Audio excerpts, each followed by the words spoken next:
white SHA-256, but is in kind of this SHA family.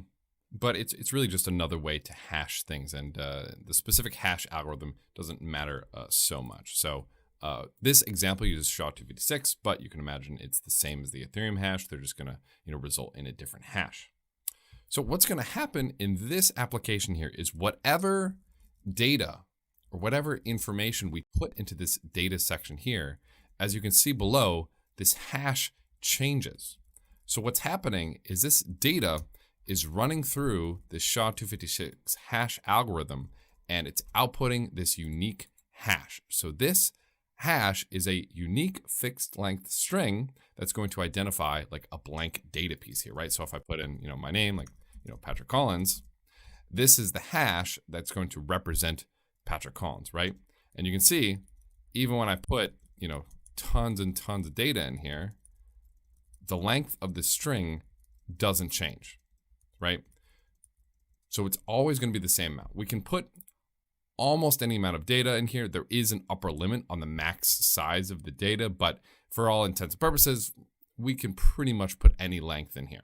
And you'll see too that, every time I type in Patrick Collins, this hash is always going to be this 7E5B, right? I'm going to delete it. I'm going to do Patrick Collins again, 7E5B. It's always this unique hash is always going to be unique, right? It's always going to be this fixed length string here. So now we can take this idea, right, of putting this data in here, and we can move on to this concept of a block. So with this block concept, we're going to take the exact same thing with this hash, this data section, right? But instead of having everything just being in this singular data area right here, we're going to split this data up into block, nonce, and data. So what we're going to do is we're actually going to hash all three of these to get this hash, right? We're going to put all three of these. We're going to say all three of these are combined together. We're going to put all three of them into this hashing algorithm to figure it out. So if I type a bunch of stuff here, we can see that block one with nonce, this nonce and this data, we're going to get this hash. And as you can see, actually, the screen turns red. This block turned red. Now, what happens when I hit this mine button? When I hit this mine button, it's actually going to take some time. It's going to think for a little bit. And we can see that the nonce here actually changed, right? The nonce is different from what it was before. And this hash now starts with 4 zeros. Okay, and then the back turned green. When we're talking about mining, we're talking about miners solving some type of very difficult problem that takes a lot of time to do. Now, in this example here, the problem that the miners had to solve was they had to find a nonce or a value in this nonce section that when hashed with at block number 1 with this data, it would start with 4 zeros.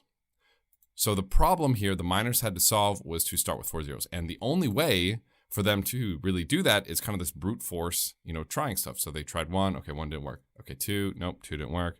3, no, 4, 5, 6, okay, 5, well, that started with 1 0, but that's not 4. And they have to keep trying all these numbers until they get to this one where, let's hit mine again, where it has 4 zeros at the top, at the start. Now, this specific problem changes blockchain to blockchain, right? Ethereum has a different problem for miners to solve. Bitcoin has different problems for miners to solve, but this concept is going to be the same.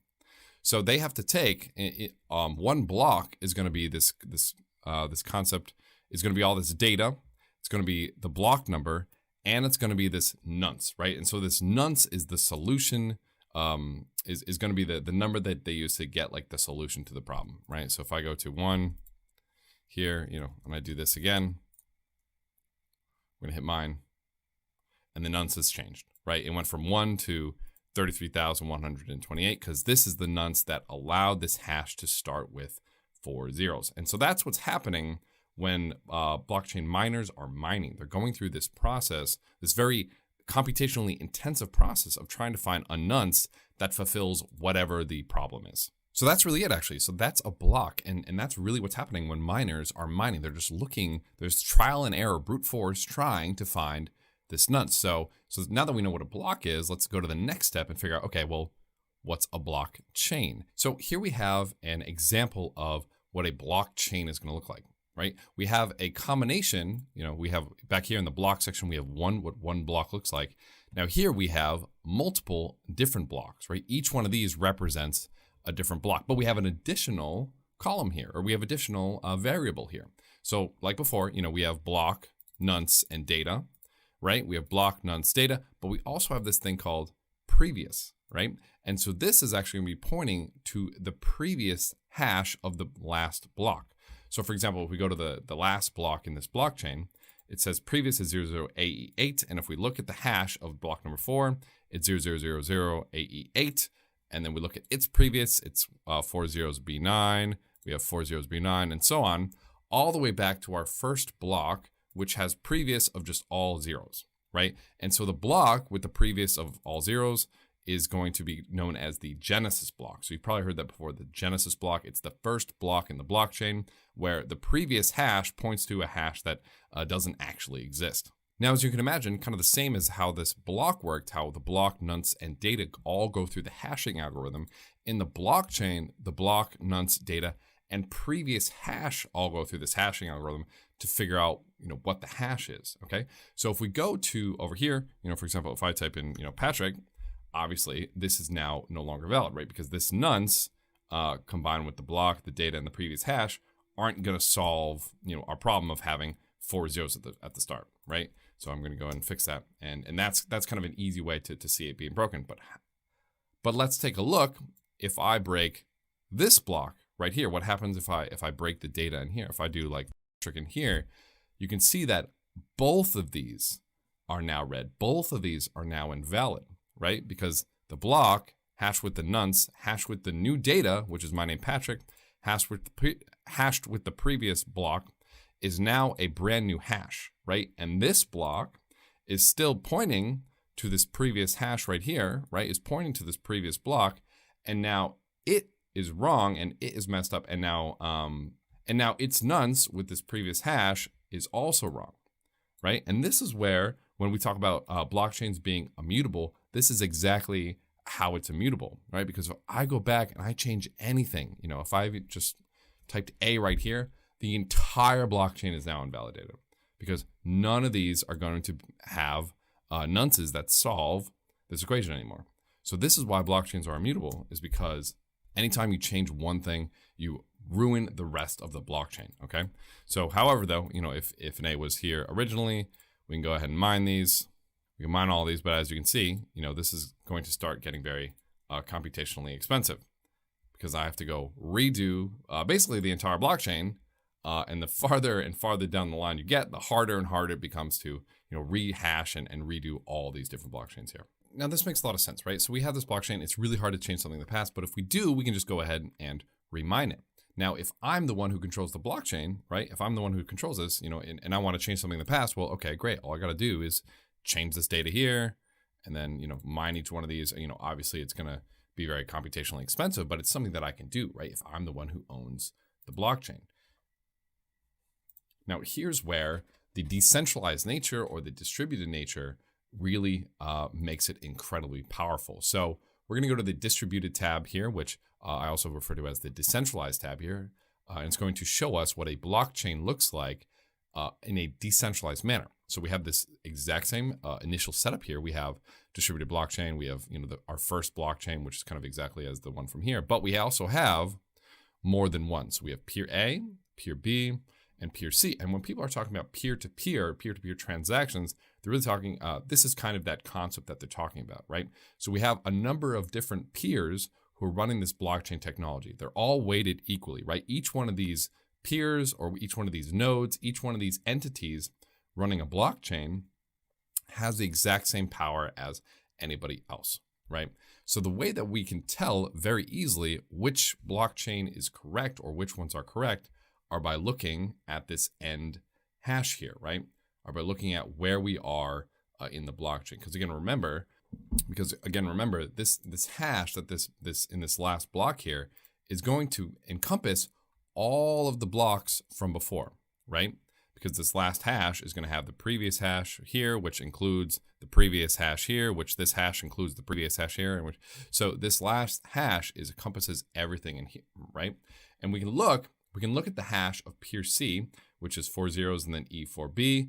We can look at the latest hash of peer B, which is 4 zeros E4B, and then peer A, which is 4 zeros E4B. So all of these peers, all of these nodes, all of these decentralized, these independent, all these independent users running this blockchain software, they're all matched up. It's very easy for their nodes to look at each other and say, hey, great, we are all matched up.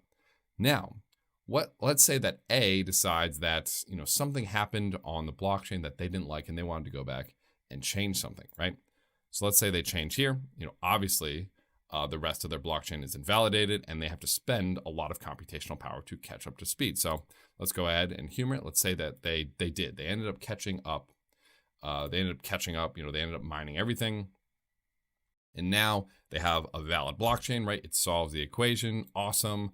However, in block number 3, there's something new, right? This is here and it shouldn't have been here. This is something that peer A put in by themselves. All that happens now is we look at all the blockchains that are running the software and we're looking at all the hashes at block number 5. So peer A has this new hash now, 0009BC, but peer B has a different hash, 000E4B, right? So who's right? Is it peer A with their new stuff or is it peer B? Well, that's where the decentralizer comes in, because then we can look at peer C, and peer C also has E4B. So peer B and peer C both say, hey, peer A, you're wrong, get out, right? And peer A will stop being able to participate in the mining rewards because they have essentially forked the blockchain and started their own little blockchain, right? With their own history, because they're the only ones with this piece of data in block 3, whereas peer B and peer C have nothing in there. So that really shows why in these blockchain worlds, in this decentralized world, there really is no centralized entity. Peer A, might have been maliciously motivated to change, this block number 3. However, democracy rules, right? The majority rules in the blockchain. Peer B and peer C both say, hey, that's cute and all, peer A, but you're wrong, right? That's not right. Now, it might be a little abstract to just look at data and, us typing kind of random stuff in here and think, okay, yeah, that's data, right? That makes sense. Just kind of random strings in here doesn't really do anything for us. So if we actually go over to the token section here, this is where everything really starts to make a lot of sense. So we have the exact same setup here with peer A, peer B, peer C, except the difference is instead of having kind of this data section, we have this TX, this transaction section, right? And this represents all the transactions that are happening in this block, right? So we're sending $25 from Darcy to Bingley, $4.27 here, 1922, right? And it's the exact same thing. So all these transactions are going to get hashed in the exact same way that the data is going to get hashed. And this is why it's so powerful, because again, if I want to be malicious, right? If I want to say, hey, I really wanted to give Jane a lot more money from Elizabeth, so I'm peer A, and I go back and I change it to 100. Well, now, not only does my whole blockchain get invalidated because that was so long ago, but I'm not going to match any of these other chains, right? And so my blockchain is going to be excluded from the overall blockchain. So, and let's go ahead and fix this. And it's the same thing. If down here, if I become malicious and I want to send, I want Miss Audrey to have less money, maybe I want to send $1, and I go ahead and mine it. The same thing here. This hash now, this 2A1, is not going to match peer B's hash of BBA, and it's not going to match peer C's hash of BBA as well. So the two of them are going to say, hey, your blockchain is invalid. It's not matching the majority. You're out, right? So that's really how these blockchains work at a low level. And it all goes back to this understanding this hash idea and using it in this very sophisticated manner to kind of cryptographically prove, where stuff lies. Now, the way the blockchain works is instead of random stuff put in this data section, it's actually going to be Solidity code in here, defining ways to interact with different blocks and different protocols that are on chain, or, as we've said before, different smart contracts. Now, the next question that you might be asking is, okay, well, how can I be sure that I'm the one, let's say I'm Darcy, right? How can I be sure that Darcy was the one to actually send this money here? How do we know that Darcy sent $25 to Bingley? Well, this is where we get into private keys and public keys, and that's what we're going to go into now. Let's just do a quick recap of what we've learned in this section so far, right?